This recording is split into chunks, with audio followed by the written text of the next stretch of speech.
Good evening again, ladies, gentlemen, and the rest of the audience. This is To Steep, Perchance to Dream Again, Perchance for short, and this is our next installment of Simple Loose Leaf.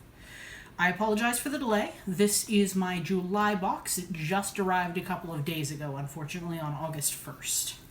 So, without further ado, I have, as last time, already opened the box just so I knew how many cups to set out.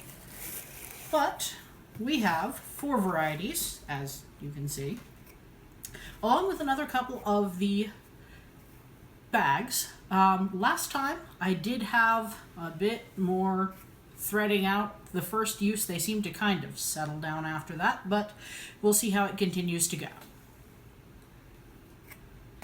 We have Josie Herbal, a honeybush herbal tea. I don't know how many of you have had honeybush tea before. It is very, very herbally sweet without the cloying sweetness of actual sugar. Although it does have a bit of a fruity flavor behind it usually that I'm not terribly fond of. We have Kokeicha green tea, simple green tea made of pulverized twigs. Both of these will be our lightly steeped varieties, or at least at a slightly lower temperature. And then we have Earl Grey decaf. Not usually fond of decaf teas. They always take slightly off to me. But we'll see how this goes. And we have a Kenyan black tea in broken leaf with, some tips. I don't know if that's an artifact or the actual flavor. I like the flavor of tea leaf tips. Could be just, me imagining things. But then again, half of any food or beverage is what you think you're tasting, isn't it? I will go ahead and prepare the first 2 for high temperature steeping. We'll probably do this, about a minute or so after it comes off the boil, just to give it a chance to get down to 200. And without further ado, I will make magic happen. And we are back. Our tea has finished brewing in both cases. Almost identical in color, a very faint touch more red to this side, I think, but I may have just gotten it a little bit more strongly. This is the Kenyan black tea, and this is the Earl Grey decaf. I forgot to mention anything about the aroma, or as you saw, even waft it properly when I opened these. All I can tell you, unfortunately, is that the Earl Grey hits you with a pop of bergamot when you open that. I'm surprised that didn't remind me. Let's see how our Kenyan black tea works.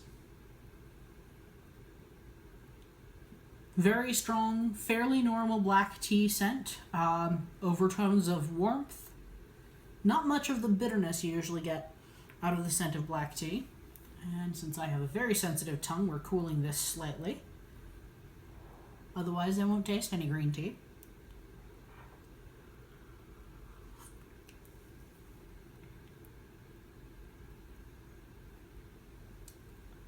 It is a little bit flat, but that may be just because I'm tasting it so warm. It does not have the bitterness that plagues a lot of black tea. It is definitely very mellow, and I think, I may test this out in a while, we'll see, that this will get a lot more complex when sugar or other sweeteners are added. It might be a very good candidate for honey or something else with its own distinct note. It would blend well, I think. Okay, I said it's flat, and now I can't stop drinking it. Anyways, the Earl Grey decaf still hits with a heavy front piece of bergamot. And we're going to cool that more because it keeps making my nasal passages try to drip.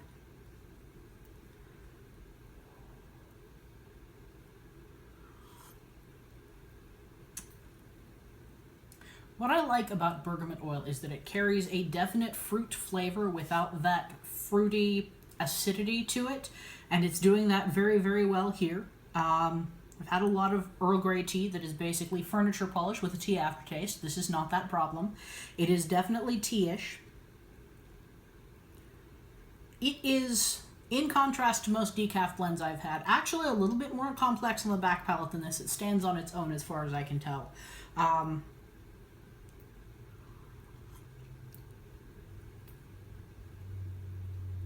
But I think the bergamot itself is actually muting some of the black tea to it.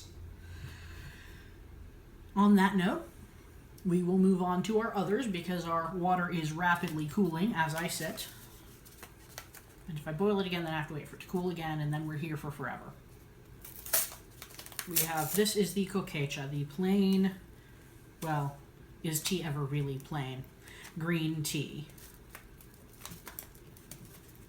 Which is resisting. There we go.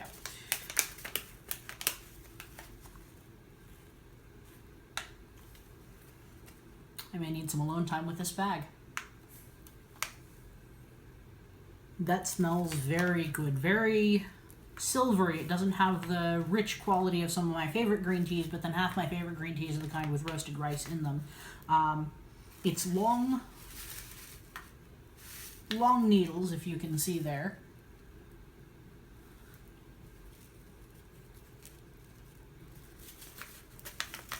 And our herbal here, our honeybush. Let's see, honeybush, almond, safflower. Ah, okay, those... I was wondering why almonds were listed twice. Honeybush, almond, safflowers, almond, macadamia nut, and rum flavor. A little bit less confusing when you read through it first.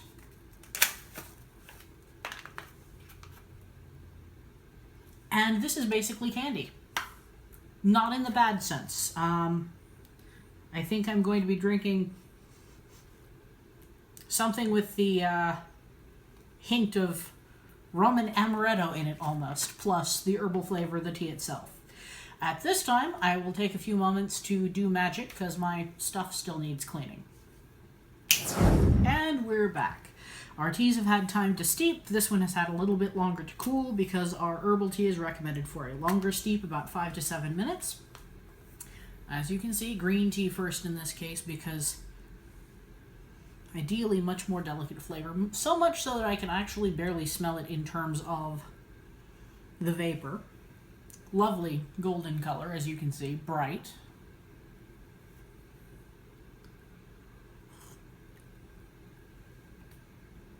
Oh, hell yes.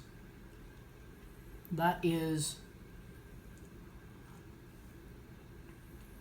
essence of tea, and I don't really know how else to describe it. It doesn't have any wheaty notes. It doesn't have any weird malty notes in the background. It doesn't have anything but tea going on, and it's very delicate. I would not advise attempting to sweeten or use cream of any variety in this tea, and lemon would just walk right over it. But it is fantastic.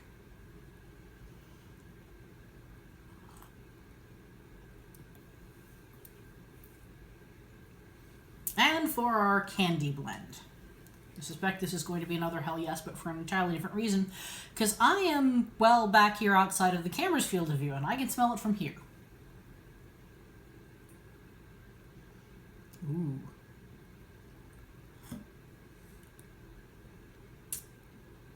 Probably should not be as fond of artificial flavors as I am, but it blends beautifully from somewhere between the honeybush and the almond, I'd say. Maybe the almond flavor, I don't know.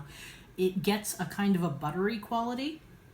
It's got a beautiful red color, which is not usually what you get out of honeybush. They're usually more golden, so one of the other ingredients may be doing that.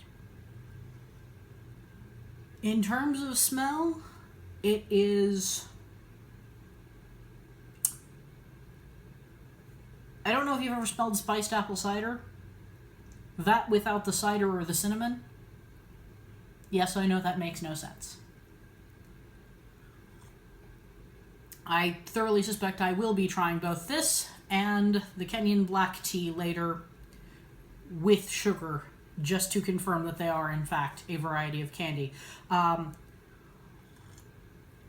As a side note, you can probably tell I've been sipping on these as waiting for these to to finish brewing, and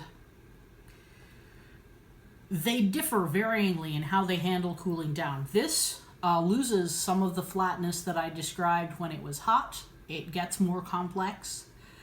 This, somewhere between minute 3 and minute 5, this turns into basically a cup of bergamot oil with some tea coloring in it. Anyhow, I believe that is our tea selection for the day. The only one I'm even vaguely disappointed in is this, just due to... I like a cup of bergamot oil, don't get me wrong, but this was supposed to be tea. Anyhow, sweet dreams, everybody, and have a good day.